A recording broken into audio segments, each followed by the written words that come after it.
नमः शिवाय। जय गणपति देवा। राधे राधे। ओम नमो भगवते रुद्राय। कार्तिक का महीना अब अपने अंतिम पड़ाव में है। कार्तिक का मास पूर्ण हो जाएगा 5 नवंबर को। अब 5 नवंबर और 4 नवंबर ये 2 दिन ऐसे हैं कि जिस दिन आपको पूर्णिमा तिथि प्राप्त हो रही है।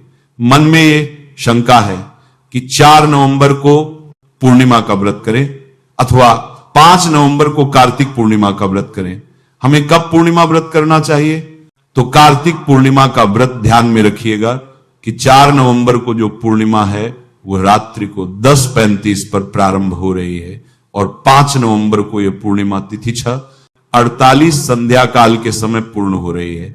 इस दिन जो चंद्रोदय है वह 5:08 संध्या काल के समय चंद्रोदय हो रहा है। अर्थ यह निकल कर आया, शास्त्र कहता है कि यदि 2 दिन प्रदोष व्यापनी पूर्णिमा पड़े तो क्या करें?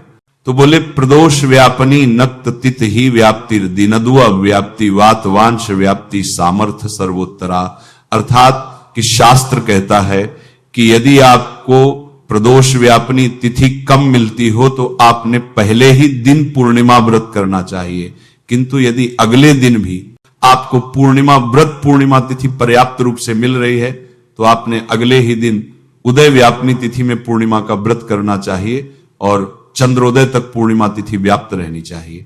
इसलिए ध्यान दीजिएगा कि यहां पर आपको चंद्रोदय 5:08 में शाम को हो रहा है और 6:48 तक आपकी पूर्णिमा तिथि रहेगी। अर्थात कि 1 घंटा कुछ एक नहीं, लगभग 2 घंटा लगाइए, आपके पास पूर्णिमा तिथि पर्याप्त रूप से है। इसीलिए रात्रि के समय तो 4 तारीख को व्रत हो नहीं पाएगा क्योंकि 10:30 बजे के बाद पूर्णिमा लग रही है।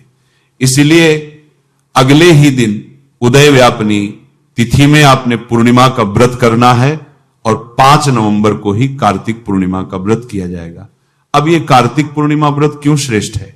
भाई साहब, मैं आपसे कहूं कि अनेक पूर्णमासी का जो संपूर्ण समूह फल है वो आपको कार्तिक पूर्णिमा में प्राप्त हो जाता है, क्योंकि कार्तिक का महीना दान स्नान ध्यान व्रतों के लिए श्रेष्ठ माना जाता है।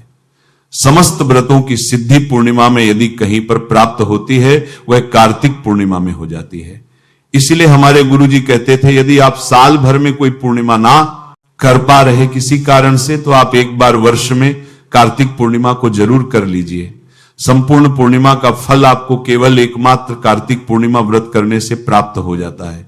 इतनी बड़ी बात है, इसलिए आपने कार्तिक पूर्णिमा का व्रत करना चाहिए। जो प्रथम बार कर रहे हैं उनको भी जरूर कर लेना चाहिए। चाहे एक ही पूर्णिमा कार्तिक की कर लीजिए, अवश्य मेव करना चाहिए। अच्छा, कार्तिक पूर्णिमा में क्या क्या करें हम? कुछ ऐसे कार्य जो आप करें तो आपके ही जीवन की सिद्धियां हैं। पहला कार्य, पूर्णिमा के दिन प्रातः जल्दी उठे, सूर्य भगवान को अर्घ्य दें। इस दिन तुलसी माता की विशेष सेवा करनी चाहिए, पूजा करनी चाहिए, जल दान करना चाहिए, देवदान करना चाहिए। और दूसरा, आप अपने घर के मंदिर में भगवान शालिग्राम की विशेष पूजा कार्तिक के इस पावन पवित्र पूर्णिमा तिथि में जरूर करने का प्रयास कीजिएगा। संध्या काल तक आपने कुछ आहार ग्रहण नहीं करना चाहिए, व्रत धारण करना चाहिए। शुद्धि के साथ विष्णु सहस्त्र नाम का पाठ, गोपाल सहस्त्र नाम का पाठ, सत्यनारायण भगवान की कथा तो विशेष रूपेण कार्तिक की पूर्णिमा में जरूर कीजिए। साल का एक नियम बना लो कि मैं कार्तिक पूर्णिमा में सत्य देवता की कथा करने का प्रयास कर सकूं तो परमात्मा की कृपा से अच्छी बात है। सत्य देवता की कथा स्वयं पढ़ो या ब्राह्मण को बुलवा कर पढ़ना चाहिए। विशेष रूपण कार्तिक पूर्णिमा में आपने केले के वृक्ष में दीपदान, पीपल के वृक्ष में दीपद, बेल वृक्ष में दीपदान, शिवालय में जाकर दीपदान करना चाहिए। और कार्तिक की पूर्णिमा में शिवालय में दीपदान करने का इतना बड़ा फल है, मैं आपको अगली वीडियो में बताऊंगा। लेकिन सच मानेंगे, सुनेंगे तो आपके भी रोंगटे खड़े हो जाएंगे। इतना बड़ा फल है कार्तिक पूर्णिमा में शिवालय में दीपदान करने का। क्या है आने वाली वीडियो में बताऊंगा। संध्या काल के समय आपने पूजन कर लिया, सत्य देवता का पूजन जरूर करना चाहिए। जब चंद्र उदय हो जाए तो आप एक पानी की प्रात लीजिए, पानी की प्रात में आपको चंद्रमा की छांव दिखाई देगी। ये कार्य आपने छत में बैठकर करना है।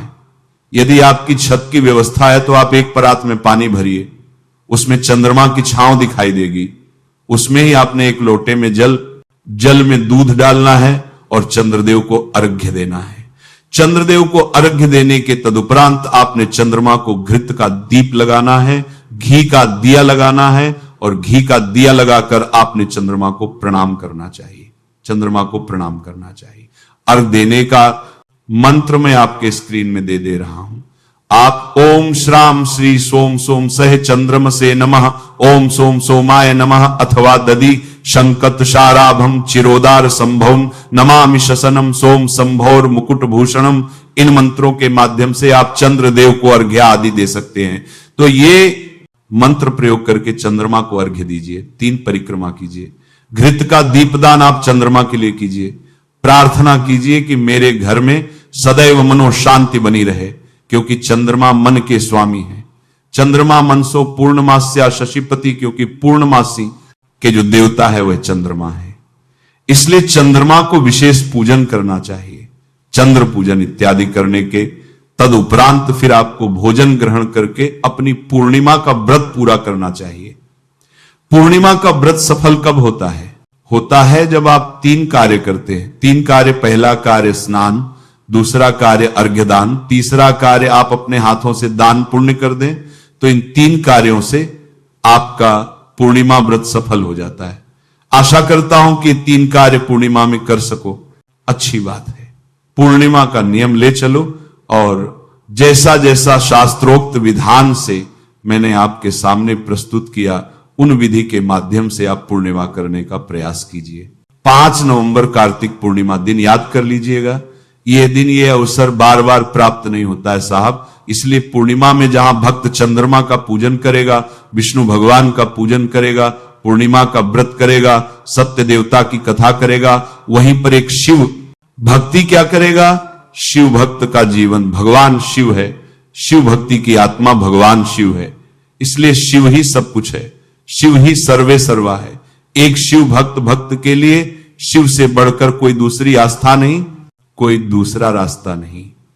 इसीलिए शिव के भक्त को शिव शिवालय में जाकर पूर्णिमा के दिन में ऐसा क्या करना चाहिए कि केवल वो अपना नहीं, अपने कुल का नहीं, अनेक प्रकार के जीव जंतुओं का जो अनेक प्रकार के तुच्छ योनि में पड़े हैं, उनका भी वो उद्धार कर डाले। और बात बनावटी नहीं कह रहा हूं, शास्त्रोक्त प्रमाण से आपको बात बताऊंगा कि यदि आप कार्तिक पूर्णिमा में शिवालय में जाकर एक दीप दान करते हैं, उसका फल क्या मिलता है आपको?